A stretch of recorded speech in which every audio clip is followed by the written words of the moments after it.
Hello traders, Joseph here again. Well, basically I've decided to make a series of videos where I teach you guys how I trade all my strategies. Now for those of you who follow me on TradingView, I'm sure you already know by now that I only trade advanced patterns and structure.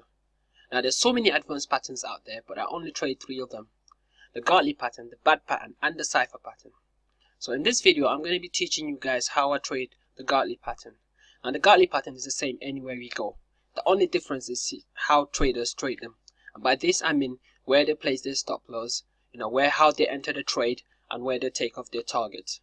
So I'm going to be showing you all the rules that must be met before you can say this is actually a valid Gartley pattern. So the first rule in trading a Gartley pattern is by drawing an impulse leg. So before I actually go over to an empty space where I can show you the actual diagram or actual illustration of a Gartley pattern, I'm going to show you what an impulse leg is. An impulse leg is basically anywhere you can draw a straight line from the end of a trend, from the start of a trend to the end of a trend. So that is an impulse leg. I'm going to show you a few examples. That's an impulse leg. That one is an impulse leg. So I'm sure you get the point. So let me go over to a clear space where I can illustrate this. So like I said, the first thing to do, or the first rule, is by drawing an impulse leg. So because the market can go up or down, a Gartley pattern can either be bullish, which means once that Gartley pattern has been formed and completed, you expect the market to reverse and go back up. Or it can be bearish, meaning once that Gartley pattern has been formed and completed, you expect the market to go down. So I'm going to draw 2 separate impulse legs, for a bullish Gartley pattern and for a bearish Gartley pattern. Now for a bullish Gartley pattern, the impulse leg is usually drawn from the bottom left, to the top right. I'm actually going to change this to green. So that's the impulse leg of a bullish Gartley pattern. Now the impulse leg of a bearish Gartley pattern is the complete opposite. It's been drawn from the top left to the bottom right.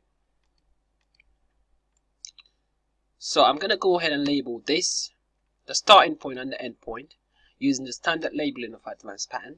And the starting point is usually called X. So there we go.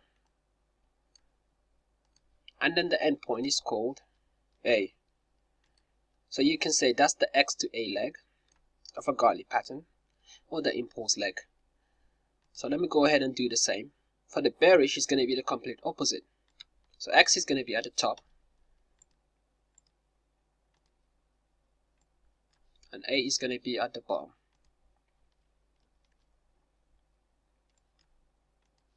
And I'm going to go ahead and actually label the whole thing. Make it bullish Gartley pattern.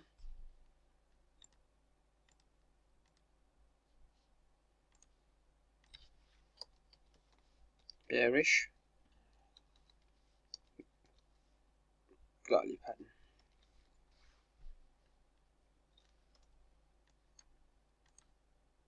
Oops, let me change that color to red.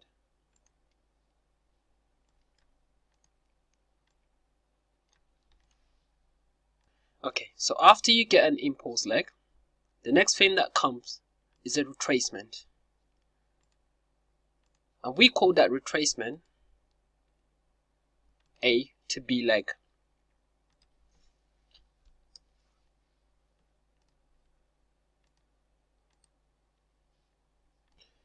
Let me go ahead and do the same for the bearish Gartley pattern. You get the retracement,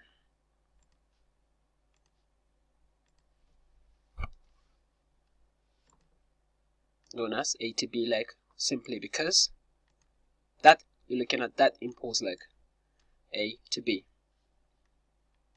Okay, so now the next rule is the most important and crucial characteristics of a Gartley pattern. So pay attention. So now we are going to introduce the only tool that explains these characteristics, and this tool is called the Fibonacci. So let me go ahead, bring you my Fibonacci. I'm not actually going to draw it right now, but I'm just going to show you what a Fibonacci tool is. So a Fibonacci tool is basically a tool with a bunch of lines with specific numbers attached to them. We call these lines retracements. Now the lines between these 2 points of a Fibonacci are called retracement lines, and the ones after the 2 points are called extensions. So this is the tool that we are going to use to determine if a Gartley pattern is valid or not. So just like you draw the impulse leg from the starting point, which is X, to A, you bring in the Fibonacci, you draw it from the starting point to the end point, which is A. And for a Gartley pattern to be valid, this point B, which is the A to B leg, must touch the 618 retracement line and no other lines after the 618.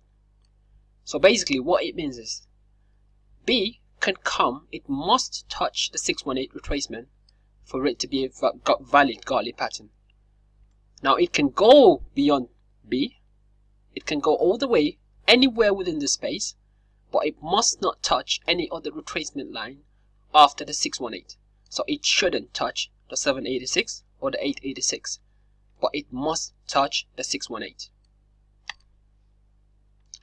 So let me go ahead and do the same for the bearish Gartley pattern. I'm going to bring in my Fibonacci from the starting point. Because this is a bearish Gartley pattern, the starting point is at the top. So from X to A. And we need to bring B all the way to the 618 retracement.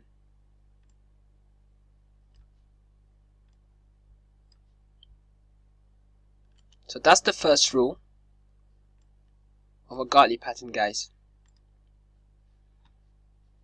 So the next thing to do is to introduce another retracement or another leg called the B to C leg. So I'm going to change this and I'm going to bring in my label. I'm going to label that as C, and I'm going to do the same for the bearish Gartley.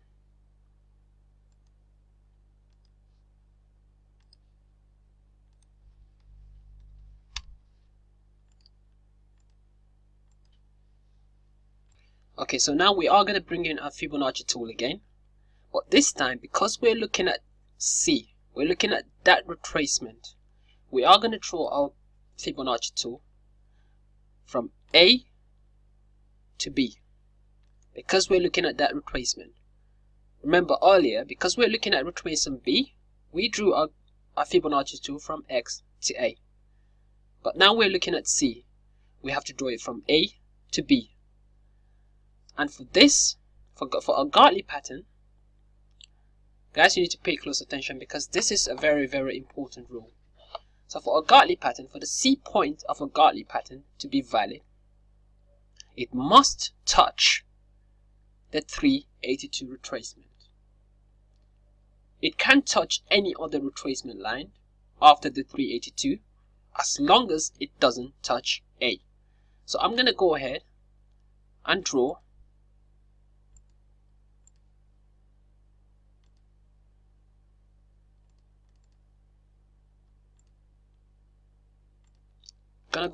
a red line there. So basically what it means is C has to come in and touch the 382 retracement.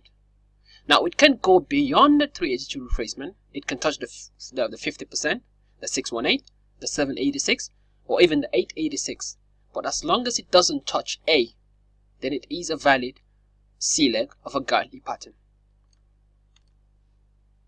So I'm going to go ahead and do the same for the bearish Gartley pattern. Bring that there. Bring in my Fibonacci.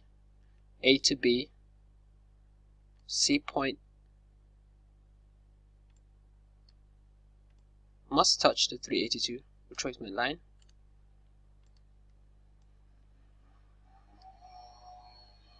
And cannot touch A. Okay, so now the final piece of the puzzle. which is the entry point of a Gartley pattern. And in this case, we are going to introduce another impulse leg called C to D. Oops.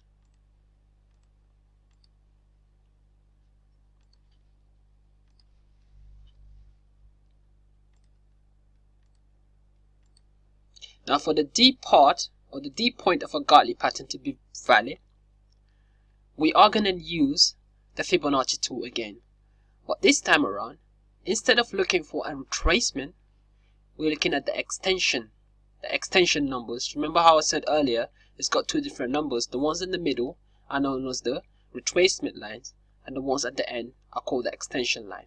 So for a Gartley pattern to be valid, the D point has to come in at the 127 extension of the A to B leg.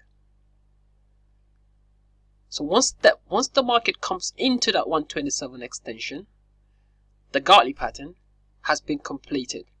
So because this is a bullish Gartley pattern, what you would expect is 6 times out of 10, you would expect this market to bounce back up and reverse from this point.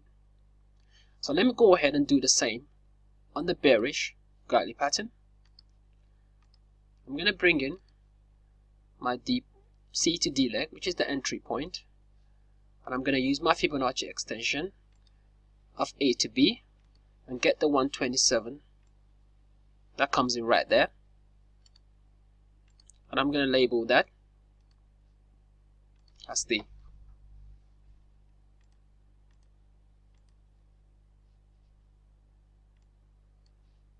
Okay, so normally you would see these patterns being drawn as two separate triangles that are attached to each other. So I'm just going to go ahead and complete it. It's not really an important rule, but it's just something that, you know, that's how it's done. So there you go. And I'm going to do the same for the bearish. So if you're trading a bullish Gartley pattern, you would expect, once the market has completed this pattern, you would be buying at point D with the expectation that the market is going to go up from that point. And if it's a bearish Gartley pattern, you would expect the market, you would be selling at point D, expecting the market to go down. Okay, so now I'm just going to put a summary of all the rules. Before I do that, let me just change that to green. So all the rules we've talked about that must be met before you can say it's a valid Gartley pattern. So as you can see, the B, like I said, must be a 618 retracement and no other retracement line after the 618. And the C must be a 382 retracement and can touch any other retracement line but must not touch A. That's why I've got that red dotted line right there. And D, which is the entry point, is the 127 extension. So basically guys, in my next video, I'm going to show you guys where you place your stop loss in case the market doesn't do what you expect, and also where you place your targets if the market does what you expect. And I'll show you examples of how the Gartley patterns has worked in real time by showing you guys the trades I've placed after I've identified a Gartley pattern, and then show you the results afterwards. It's going to be really amazing guys. So thank you so much for watching it, and yeah, look forward to my next video.